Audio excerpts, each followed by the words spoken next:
우리들이 어릴 때 운동회나 뭐 소풍을 갈 때 늘 김밥을 싸갔지요. 김밥에 대한 추억들이 다 있으실 건데 꼬투리가 맛있죠. 그래서 꼬투리 가지고 형제들이 뭐 서로 쟁탈전을 벌였던 그런 기억들이 납니다. 우리나라의 김밥에 해당하는 서구인들이 좋아하는 것은 아마 샌드위치가 아닐까 하는 생각을 하는데요. 샌드위치는 빵들 가운데 잼이나 무슨 토마토나 내용물들을 넣어서 먹는 형식이죠. 왜 배고픈 시간에 샌드위치 얘기를 하느냐 하면 오늘 본문이 이 샌드위치 구조 속에 들어와 있는 본문이에요. 사실 이 전체 본문은 25절부터 34절까지인데요. 25절부터 34절 앞뒤에 빵에 해당하는 부분이 회당장 야이로라는 사람이 그의 딸을 고치는 그런 이야기예요. 예수님에게 나와서 그 가운데 살짝 들어와 있는 내용이 12해 동안 혈류증을 앓고 있는 여인의 이야기이기 때문에 제목을 이렇게 잡은 거예요. 샌드위치 형식에 담겨진 교훈. 원래는 제목이 이거였어요. 샌드위치 형식에서 샌드위치를 맛보다. 너무 튀는 것 같죠? 그래가지고 조금 자제를 하는 차원에서 샌드위치 형식에 담겨진 교훈, 특별히 우리가 누구인지를 이 형식 속에서 우리는 발견하게 되는데요. 한 두 가지 이야기를 해보려고 합니다. 첫 번째, 이 샌드위치 형식에서 발견하는 우리가 누구인가의 문제. 우리는 대단하지는 않지만 존귀한 삶의 자리로 초대된 인생이다라는 게 첫 번째 교훈이 되겠습니다. 대단하지는 않지만 존귀한 인생의 자리에 초대된 사람들이 우리임을 이 구조를 통해 알려주고 있습니다.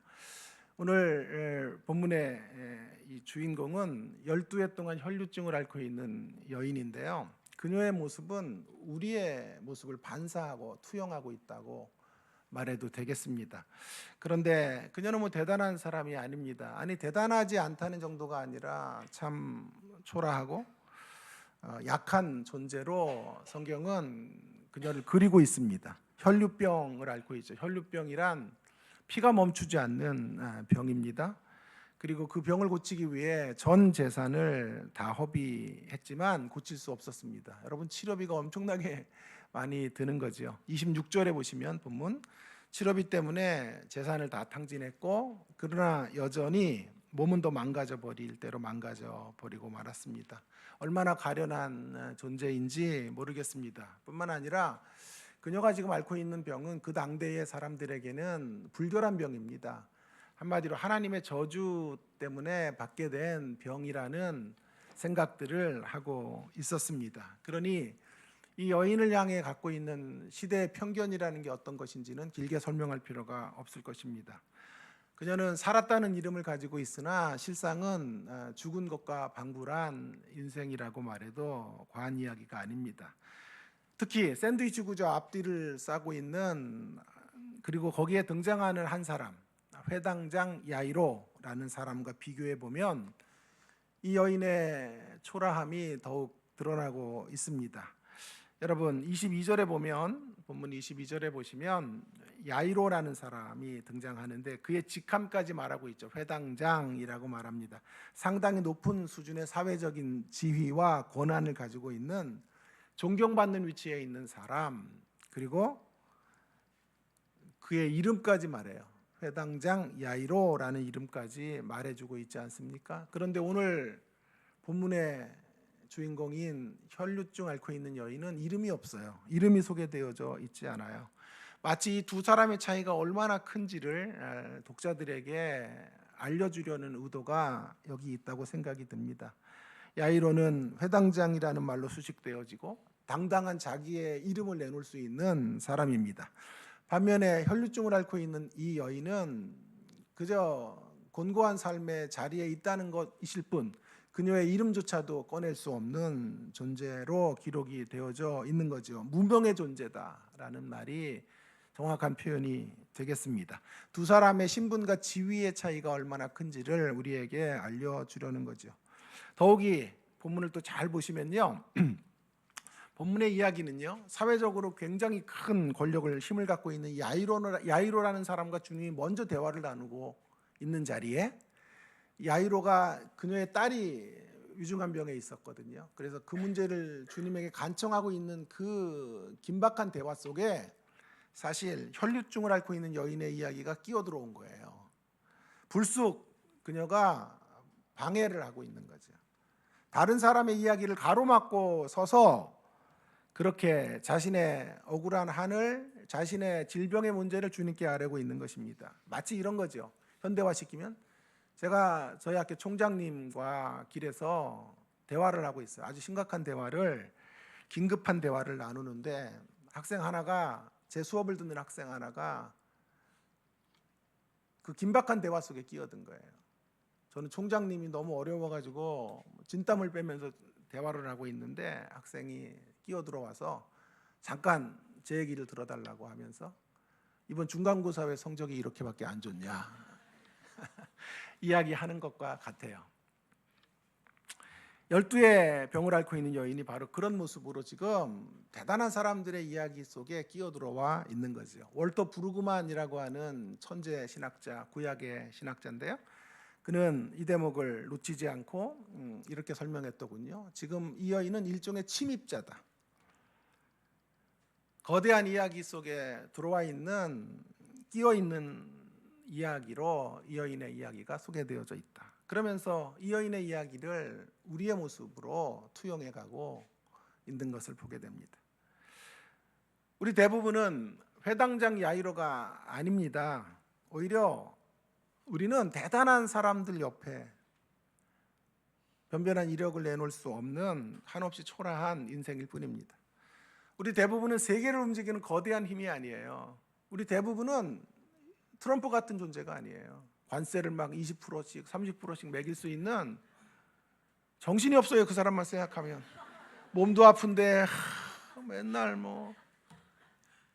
우리 대부분은 그 관세를 때리는 트럼프 때문에 항변을 해야 되거나 아니면 언제 우리가 피해를 볼지 숨죽이고 있는 사람들이에요. 우리 대부분이 그런 존재들이라는 것을 알려주는 거죠. 너무 잘난 사람 앞에서 우리는 언제나 기가 죽고 나의 한계를 보게 됩니다. 그것이 우리네 인생의 모습이라는 것을 성경이 지금 노출하고 있는 것이죠. 우리는 대단한 존재들이 아니에요. 그러나 대단한 척을 할 뿐이에요.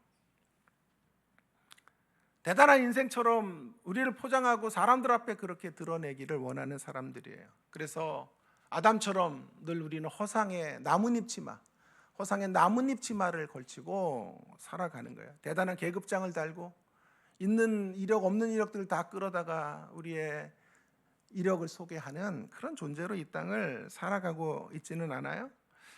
허상의 나뭇잎 치마들을 걸치고 살기 때문에 어떻습니까? 우리들이 살아가는 삶은 피곤하고 고단합니다. 허무합니다. 공허합니다. 내용이 꽉 차 있어야 되는데 내용은 부실하고 외적인 외투만 화려한 삶이 현대인의 삶이고 저와 여러분의 모습이 아닌가 하는 생각을 하게 되는 것이죠. 그러나 오늘 제가 첫 번째 교훈으로 강조하려는 건 여기가 전부가 아닙니다. 성경은 지금 매우 긍정적인 측면으로 그녀의 이야기를 끌고 가고 있어요. 폐허의 잿더미 속에서도 언제나 기독교 신앙은 장미를 만들 수 있는 그런 반전의 드라마가 펼쳐지는 것을 보게 됩니다. 성경의 최종 결말은 부활과 해피엔딩이듯 이 여인의 마지막도 해피엔딩입니다. 얼마나 초라한 여인인지 모릅니다. 그러나 그녀는 위대한 인생의 자리로 나아가고 있습니다. 그래서 첫 번째 교훈은 사실 여기서 찾는 거예요. 딸아, 예수께서 이르시되 딸아, 내 딸아라고 말씀하고 있는 거지요. 주님이 그녀를 내 딸이라고 말씀해주고 있는 거예요. 보잘것없는 여인, 시대의 천대를 받고 사람들의 손가락질을 당하고 있는 그 여인을 주님은 딸이라고 말씀해주고 있어요. 대단하지는 않지만 존귀한 인생이 되었다라고 하는 거죠. 주님의 환대가 있기 때문에, 주님의 초대가 있기 때문에 그런 것입니다. 자, 그렇다면 지금까지 이야기를 통해서 우리는 우리 자신에 대해서 이제 어떻게 판단해야 될지를 결정해야 합니다. 우리는 두 가지 이제 가능성이 있는데요. 우리 자신을 판단할 두 가지 가능성은 회당장 옆에 있는 나로 우리를 판단할 것인지 아니면 우리 주님의 절대적인 사랑을 받고 있는 나로 나를 바라볼 것인지 여러분이 결정해야 합니다. 이 땅에 많은 사람들은 어떻게 살아가는 거 하니 회당장 옆에 있는 나, 어마어마한 사람 옆에 끼어들어와 있는 나의 모습으로 나를 바라봅니다. 그러기에 뭐 누구라고 할 것도 없이 이 땅의 모든 인생은 일종의 열등감에 시달려 살아가고 있어요.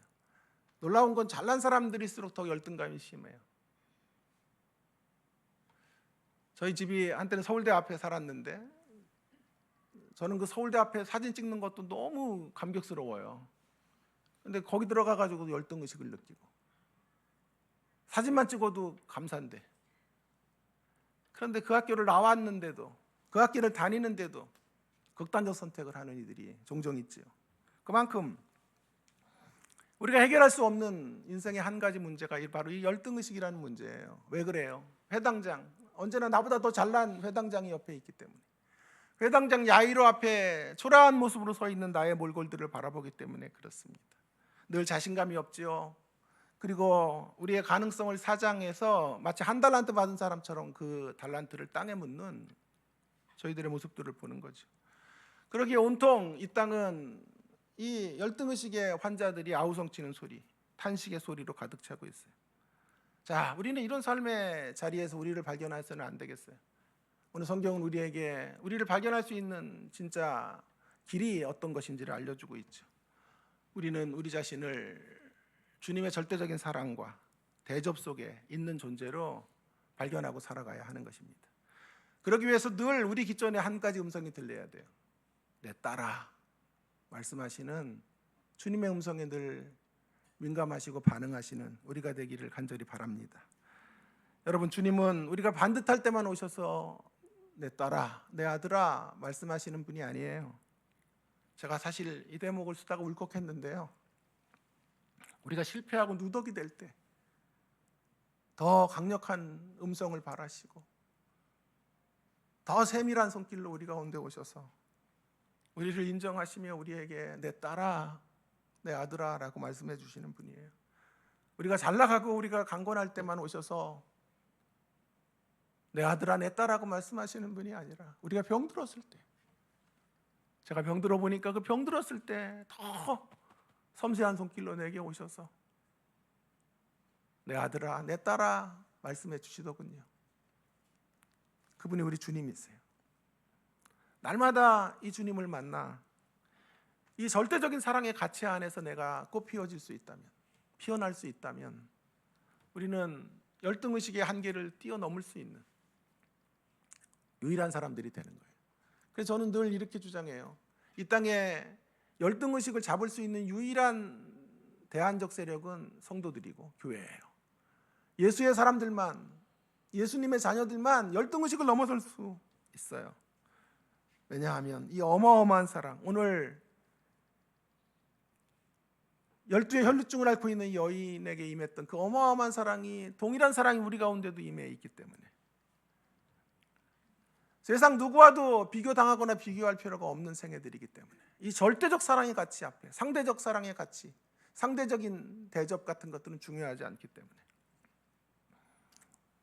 이 땅에 유일하게 열등의식을 뛰어넘을 수 있는 사람들이 저와 여러분, 주님의 자녀들이라고 확신하는 것입니다.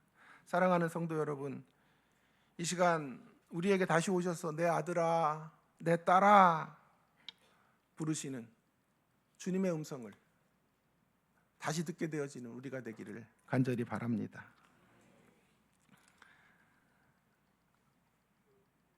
여러분, 우리가 비록 12의 혈루증을 앓고 있는 여인처럼 힘든 인생의 길을 걸었지만요, 오늘 찬송가 가사처럼 결코 후회는 없습니다.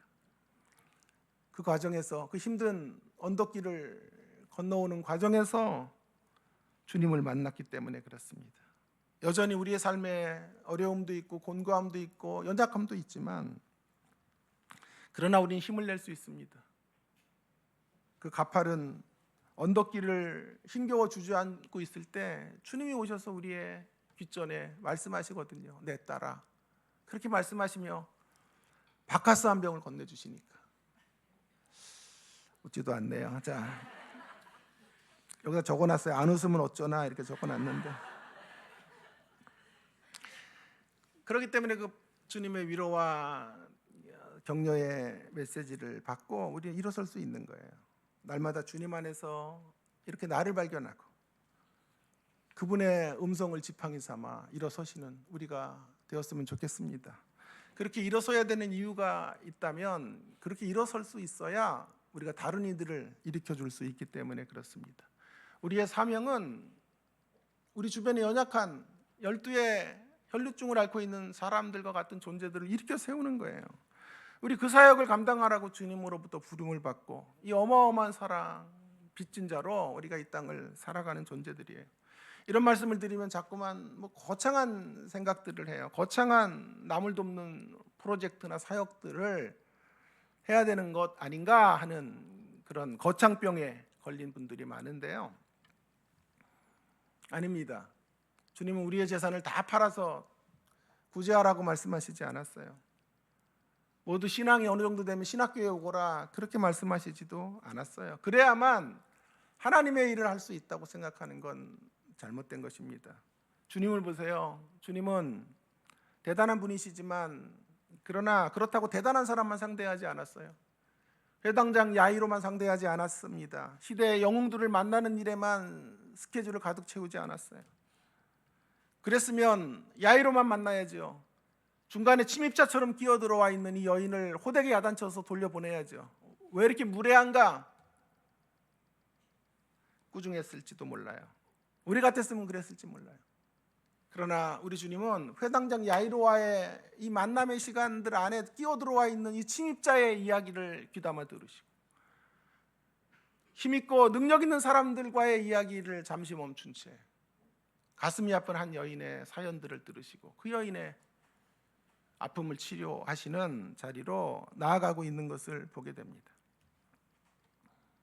그녀가 주님의 옷자락을 만졌어요. 부정한 여인이거든요. 부정한 사람이 손을 대어 상대 남자의 옷자락을 만진다는 건 이 시대의 문화권에서 불가능한 일이에요. 왜냐하면 그 옷자락이 만져진 사람, 옷자락 부정한 사람이 만지는 그 대상은 부정해지기 때문이에요. 도저히 일어날 수 없는 일이 지금 일어나고 있는 거예요. 그 여인이 주님의 옷자락을 만진 거예요. 책망하실 만도 한데 주님은 그녀를 내 딸이라고 말씀하시고 존귀하다고 말씀해 주시는 거죠.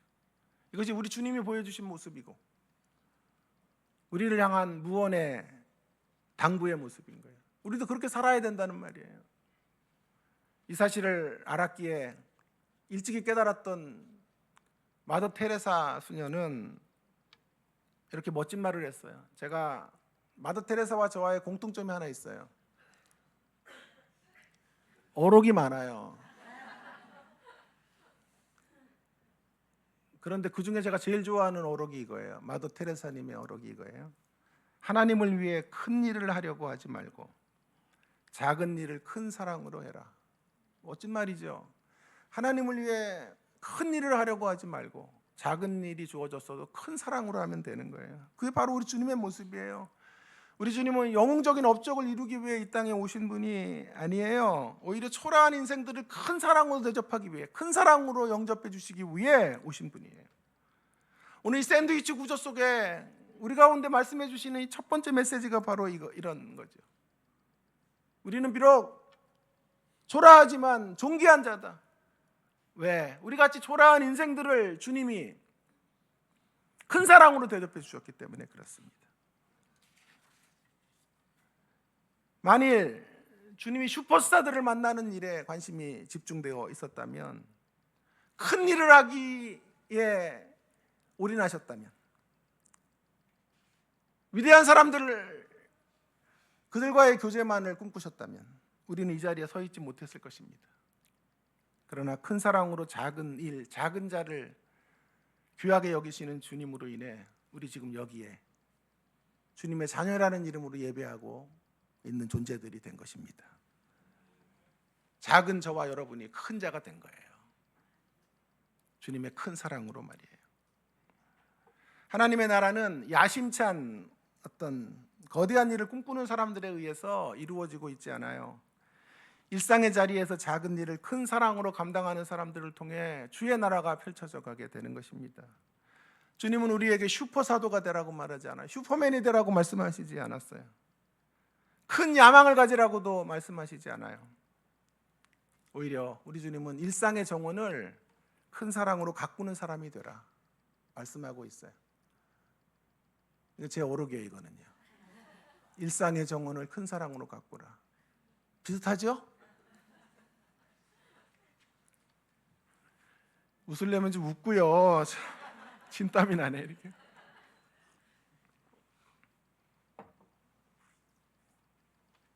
여러분, 제가 두려워하는 한 가지가 있어요. 여러 가지가 두렵지만 그 중에 한 가지는 이거예요. 저를 보세요, 여러분. 이 귀족적인 외모에 최연소로 교수가 됐고요. 10년이 넘는 시간 동안 원장직을 수행했어요. 지금 안식년으로 잠시 쉬고 있지만요. 제가 두려운 건 뭐냐 하면 추락하는 것도 두렵지만 더 화려한 성공의 자리도 사실 두려워요. 왜냐하면 그 화려한 성공의 자리로 가기 위해서 치러야 될 대가들이 있기 때문에 그런 거죠. 사실 저에게 중요한 건 작은 일이고 작은 사람들이에요. 그들에게 내는 시간들이 확보되지 못하는 것들이 저는 좀 아쉬워요. 너무 큰 성공, 너무 분주한 삶은 그런 것들을 다 희생하고 서 있는 자리일 수 있기 때문에 그래요. 저에게 중요한 존재는 아무도 돌아보지 않는 노년이 되신 부모님들이에요. 저는 이분들과의 시간을 어찌하든지 많이 확보하려고 해요. 아름다운 추억들을 많이 만들어 놓으려고 해요. 매일과 같이 전화를 드리죠. 일주일에 아무리 바빠도 한 번은 찾아가고, 그게 안 되면 2주에 한 번은 꼭 찾아가서 이마트를 전부 내가 있는 물건을 전부 사지는 못하고 일부를 사서 냉장고를 채워드리는 것을 기뻐해요. 이게 제 인생의 행복이에요. 이런 일을 너무 바빠서 빼앗기고 싶지 않아요. 저는 제 딸도 동일한 모습으로 대했어요. 딸이 어릴 때 늘 노는 일에 제가 집중했어요. 놀이터에 늘 데리고 나갔죠. 매일과 같이 데리고 나갈 때 이렇게 말했어요. 예배하러 가자. 저는 주일날만 예배하는 게 아니라 놀이터 사역이 예배의 사역이라 생각했어요. 그래서 놀이터에 가면 꼭 주님의 음성이 들리더라고요. 네가 선 곳은 거룩하니 내 발에 신을 벗으라. 그래서 신을 벗고 아이랑 놀 때가 참 많았어요. 꼭 주일날만 예배하는 것이 아니에요. 우리의 삶의 모든 곳이, 우리의 일상이 예배의 자리인 거죠. 저에게 소중한 가치 우리 학생들이에요. 특별히 그리 잘나지 못해서 한 번도 선생님의 주목을 받지 못한 학생들. 저는 그들과 눈을 맞추고 그들의 인사를 소중하게 받고 따뜻한 손으로 그들을 잡아주는 일이 귀하다고 생각해요. 너무 바빠지고 너무 분주해져서 이런 것들을 놓치는 것은 재앙에 가깝다고 생각이 들어요. 저는 평범한 위대함을 추구해가는 사람이에요. 평범한 위대함, 거창한 위대함이 아니라, 이것도 제 어록이에요. 평범한 위대함, 제가 찾는 위대함은 평범한 위대함, 거창한 위대함이 아니에요. 다시 강조합니다. 야심찬 큰 일을 하려고 하지 마시고 작은 일을 큰 사랑으로 감당해내시는 저와 여러분 모두가 되기를 주님의 이름으로 축원합니다. 일상에서 만나는 사람들을 소중히 여겨주세요. 하나님이 어떻게 하든지 우리를 큰 자리에 올려놓으셨으면 어쩔 수 없어요. 그러나 그 자리에서도 언제나 큰 일을 큰 사랑으로 감당하고 그 안에 소외되고 연약한 자들을 돌보는 일들, 그 일들에 집중하며 우리는 살아가야 되겠습니다. 이것이 오늘 첫 번째 이 샌드위치 구조 안에 담겨진 우리가 누구인지에 대한 첫 번째 교훈이에요. 두 번째 교훈. 자, 샌드위치 형식에서 발견하는 우리는 누구인가? 두 번째 교훈은 다시 한번 본문을 보면, 지금까지는 제가 따라라는 단어를 가지고 설교한 거예요. 이제 그 다음 구절인데요. 내 믿음이 너를 구원하였으니, 믿음이라는 단어를 가지고 생각해 보려고 그래요. 우리는 누구인가? 믿음으로 살아내야 될 삶에 초대된 사람들이다 라는 게 두 번째 교훈이 되겠습니다. 34절 다시 한번 보시면 따라하고 말씀하시고 내 믿음이 너를 구원하였다 말씀하세요. 믿음의 의미를 좀 생각해 볼 필요가 있겠어요. 여인의 믿음에 대해서 좀 살펴보고요. 그 믿음이 우리에게 주는 도전이 무엇인지 그리고 그 한계가 무엇인지도 한번 생각해 보겠습니다. 여러분, 그녀는 지금 온갖 장애물들을 뚫고 주님 앞으로 나아가고 있어요. 인파를 헤치고 주님 앞에 서야만 문제가 해결될 수 있다고 확신했기 때문에 그래요. 자신이 부정하다는 것을 알면에도 불구하고 주님의 옷자락을 만지는 그런 옷자락을 만지면 병을 고칠 수 있다는 확신을 가지고 주님 앞으로 나아간 거예요. 이것이 바로 주의 백성들이 가져야 될 귀감이 되는 믿음이라고 생각이 들어요. 한마디로 성경은 지금 우리가 믿음으로 살아가야 될 사람들임을 또 강조하고 있는 것입니다. 많은 이들은 믿음 없이 살아갈 수 있는 삶이 행복한 삶이라고 생각해요. 믿음을 쓰지 않고도 살 수 있는 삶, 믿음을 활용하지 않고도 넉넉한 삶, 우리가 꿈꾸는 삶이에요. 그러나 성경이 우리 가운데 도전하고 요구하는 삶은 그런 삶이 아니에요. 성경이 요청하는 삶은 믿음의 삶이에요. 믿음의 삶, 분투하는 믿음의 삶. 분투하지 않아도 저절로 사라지는 삶이 아니라 그 어떤 장애물도 없는 시온의 대로를 그냥 달려가는 삶이 아니라 수없이 많은 장애물들이 있지만 믿음으로 버텨내는 삶, 믿음을 활용해서 싸워내는 삶, 그것이 신자의 삶이에요.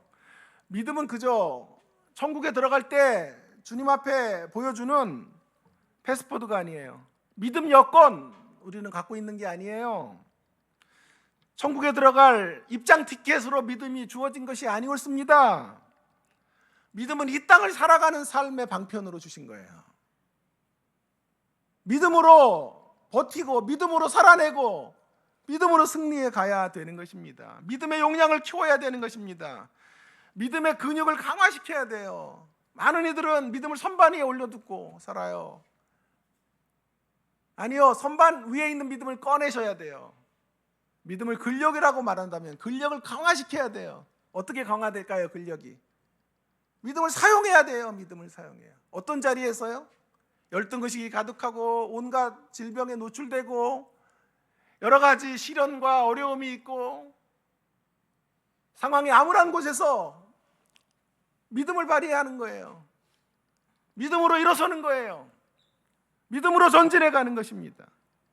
그것이 복된 삶이에요. 남보다 편하게 사는 게 복된 삶이 아니고요. 믿음을 더 활용해서 살아가는 삶, 믿음 붙잡고 살아가는 삶이 귀한 삶이에요. 그런 삶을 살라. 내 믿음이 너를 구원하였다. 평안히 가고 병에서 놓여 건강할지어다 말씀하시는 거예요. 자, 그런데요, 이제 남은 6분 안에 제가 설교를 마쳐야 되겠어요. 그런데요, 흥미로운 건요, 바로 이 대목이에요. 지금 믿음을 예찬하는 것 같은데 잘 보면요, 그녀의 믿음이 그리 대단한 믿음이 아니라는데 본문에 재미가 있어요. 그녀에게 있어서, 잘 들으세요, 그녀에게 있어서 제일 중요한 건 믿음이에요. 그녀에게 있어서 믿음이 가장 소중한 대목이에요. 그렇다고 해서 그녀의 믿음이 대단한 건 아니에요. 이게 무슨 말인가? 그녀에게 있어서 제일 중요한 건 믿음이지만 그렇다고 그녀의 믿음이 대단한 건 아니에요. 그 말은 그녀의 믿음의 수준이 높은 것은 아니었다라는 거예요. 왜 그런 방식으로 믿음을 지금 본문 안에 담아놨을까요? 우리에게 위로와 격려를 주기 위한 거예요. 자, 그녀의 믿음은요, 오늘 본문을 잘 추적해 가보면 27절에 보시면 예수님의 소문을 듣고 나온 거예요. 예수님을 직접 배운 게 아니에요. 우리처럼 설교를 듣고 성경을 연구하고 또 나누고 그러면서 예수님을 깊이 알아간 게 아니에요. 소문을 듣고 나온 거란 말이에요. 그러니 지식이 그렇게 대단하지 않아요. 뿐만 아니라 그녀의 신앙은 다소 미신적이에요. 예수님과 인격적인 만남을 통해서 고침을 받겠다가 아니고요, 예수님 옷자락 만져도 고쳐지겠다라고 나온 거예요. 대단한 믿음 같지만 사실은 그렇지 않다고, 미신적 믿음인 거예요. 옛날에 우리나라의 이단들, 뭐 박대선 씨가 씻은 물 같은 거 성도들이 마시고 병을 고쳤다고 막 그런 일들이 많아요. 지금도 뭐 허경영 같은 사람들 말도 안 되는 거 갖다가 자기 이름 걸어놓고 팔잖아요. 그리고 많은 사람들은 바로 그러한 미신적 신앙에 넘어가고 있는 것을 보게 돼요. 한국교회에 이런 신앙이 굉장히 많았어요. 그중에 제가 어렸을 때 들었던 내용 중에 지금도 기억나는 게 바로 이거예요. 이 강대상 이야기인데 한 번도 했어요, 여러분에게. 강대상을 주님의 몸이라고 생각했어요, 우리 선배들은. 여기 주님의 몸. 제단이 되게 높았죠, 옛날에는. 이렇게 높고 강대상이 거의 으리으리하게 막 제일 비싼 강대상이 있고, 뒤에는 의자들이 있죠. 옥황상제 의자 같은 거 이렇게 한 3개 놓고, 여자들이 올라가면 천벌 받는 줄 알았다고. 남자들만 올라가고 목사님만 올라가고. 근데 유독 여자 한 분이 올라갈 수 있는 특권이 있어요. 그 강대상을 주님의 몸이기 때문에 닦는 권사님이에요. 아무나, 권사님 중에서도 아무나 못 올라가요. 대빵 권사 한 분이 가장 영향력 있고 큰 소리 치는 권사님이 올라가서 주님의 몸인 줄 알고 벌벌 떨면서 닦아요. 그러다가 30년 닦아서 복 받은 이야기. 그런 이야기 듣고 자랐어요, 저는. 그래서 가난한 살림에 아이들 목사 만들고 판검사 만들고 의사 만들었다, 그런 이야기 들었어요. 그리고 은퇴할 때, 명예권사 될 때, 은퇴할 때 그 걸레 아무한테 안 넘겨요. 꼬봉권사 불러다가 여전도회실 들어가서 귓속말로 이 걸레 붙잡고 절대 놓지 마. 저는 그 걸레를 홀리 걸레, 거룩한 걸레.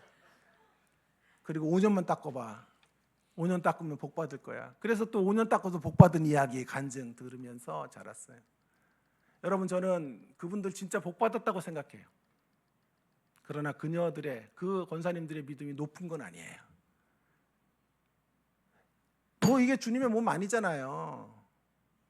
강대상은 설교를 위한 이런 단에 불과한 거지, 여기 뭐 주님의 몸이 있는 건 아니잖아요. 그렇게 생각하는 것 자체가 높은 수준의 믿음이 아니란 말이에요. 그럼에도 불구하고 그녀들이 복을 받았던, 그 권사님들이 복을 받았던 이유는 거짓말한 거 아니라고 생각해요. 실제로 그 복을 누렸어요. 이유는 뭐예요? 중심을 보시기 때문에.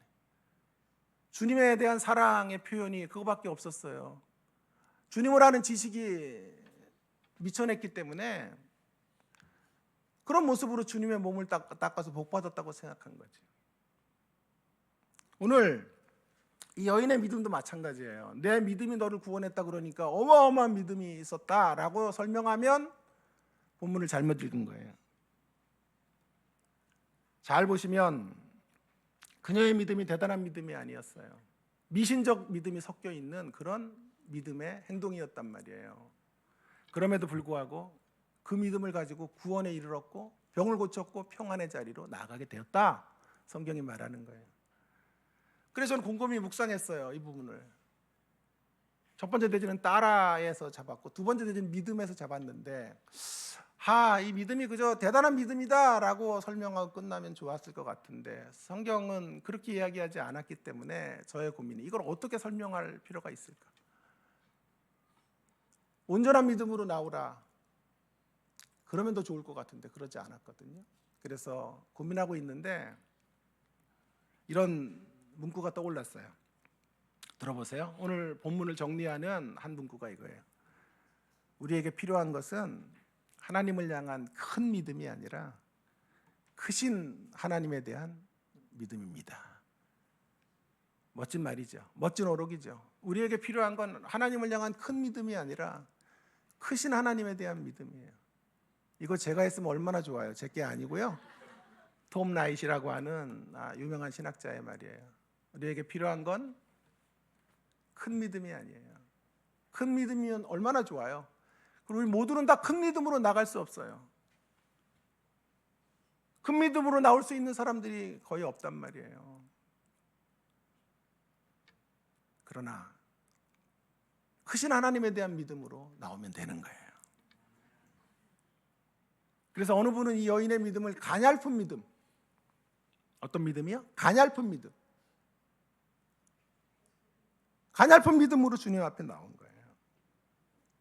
결코 큰 믿음은 아니었으나 크신 하나님에 대한 믿음, 그 믿음으로 주님의 옷자락을 붙잡은 거예요. 미신적이었지만 그러나 자신의 문제를 해결할 수 있는 분, 가장 크신 분이 주님이시다 확신하고 나온 거예요. 우리 권사님들, 강대상을 주님의 몸이라고 생각하고 닦았던 권사님들, 그래서 복받았던 권사님들, 큰 믿음을 가진 분들은 아니에요. 올바르고 대단한 믿음을 가진 건 아니지만 크신 하나님에 대한 믿음을 가지고 있었던 거예요. 하나님이 크신 분이기 때문에 자신의 인생 가운데 복 주시고 자녀들을 축복해 주실 것이라고 믿고 나온 거예요. 사랑하는 성도 여러분, 이것이 얼마나 우리에게 위로가 되는지 모릅니다. 주님 앞에 나올 때 어마어마한 믿음으로 나오라. 큰 믿음을 가지고 나와야만 병을 고치고 구원을 얻고 평안해질 것이다 라고 말씀하셨다면 저와 여러분은 주님 앞에 나올 수가 없는 존재들이에요. 그러나 그러지 않아도 된다고 지금 말씀하고 계시는 거죠. 그저 주님이 계신 것과 그가 그를 찾는 이에게 상급을 주시는 분임을 알고 나오면 되는 거예요. 크신 하나님에 대한 믿음으로 나오면 되는 거예요. 저는 이걸 제 워딩으로 이렇게 말하고 싶어요. 비록 우리가 다양한 지식이 없어도 분명한 지식으로 주님 앞에 서면 돼요. 다양한 지식은 신학자들이 갖고 있죠. 분명한 지식은 난 놓고 기억자도 모르는 성도들이 갖고 있는 거예요. 그런데 역사는 누가 이뤄요? 신학자들이 전도하는 거 봤어요? 설교나 길게 해야지. 전도 누가 합니까? 난 놓고 기억자도 모르는 저 시골의 할머니들이 전도하는 거예요. 초등학교도 제대로 못 나왔던 저희 장모님이 저 광성교회 10,000명 모일 때 전도 왕이었어요. 그래가지고 제가 유학 갈 때 반지를 주시더라고. 이거 전도 왕에게 주는 반지예요, 금반지. 바로 팔았지. 팔아가지고 교만하면 안 되니까 바로 팔아서 유학 자금으로 썼는데요. 얼마 되지도 않아요. 뭐 몇십만 원밖에 안 되는데 신학자 한 사람도 전도하지 못해요. 그러나 아무것도 지식이 없지만 분명한 지식을 가지고 있는, 체험적 지식을 가지고 있는 사람들이 하나님의 역사를 이루어내는 거예요. 그러면 이상적인 모습은 뭘까요? 이거예요. 분명한 지식 위에 다양한 지식을 얹으면 최고죠. 그래서 오는 거예요. 제가 여러분은 분명한 지식이 있으니까 다양한 지식을 얹기 위해 오고, 나는 또 여러분을 통해서 다양한 지식은 있지만 분명한 지식이 좀 빠지니까 여러분에게 배우고. 뭔 소린가. 자, 어쨌든 우리 수준 그대로 나오면 돼요. 우리 수준 그대로. 한 가지만 있으면 돼요. 나를 구원하시리가 오직 주님이시다. 그 확신을 가지고 주님 앞에 서시는 믿음. 그 믿음으로 우리는 구원에 이르고 평안에 이르고 질병으로부터 간건케 되는 역사를 경험하게 될 것입니다. 내가 산을 향하여 눈을 들리라. 나의 도움이 어디서 올꼬? 나의 도움은 천지를 지으신 여호와에게서로다. 크신 하나님, 천지를 지으신 여호와 크신 하나님 붙잡고 믿음으로 승리하시는 빗소의 모든 성도님들 되기를 주의 이름으로 축원합니다.